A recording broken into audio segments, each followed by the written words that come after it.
From morning of today, that is the 10th of July, we had a great time at Frankfurt where EMO Hannover's press preview was happening. And Alina was with SCHUNK and she was also there. Yes, it was a really great day today.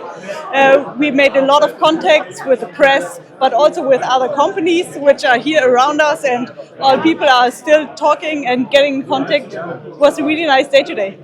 So it was a great information for all of us to understand that what these companies are going to come and showcase at EMO Hannover 2025.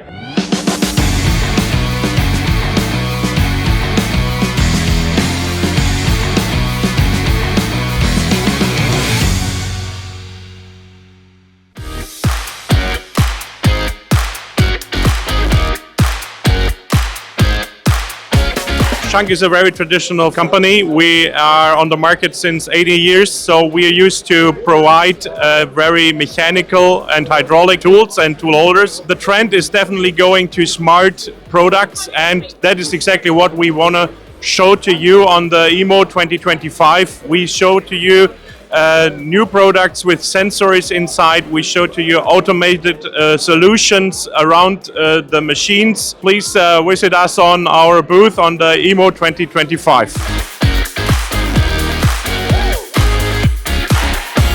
It is a great pleasure that at EMO we will have our first event together. We are now the United Machining Solutions, the new group that is made from United Grinding and GF Machining Solutions. Be prepared and come to visit us at EMO in Hall 11, booth E45.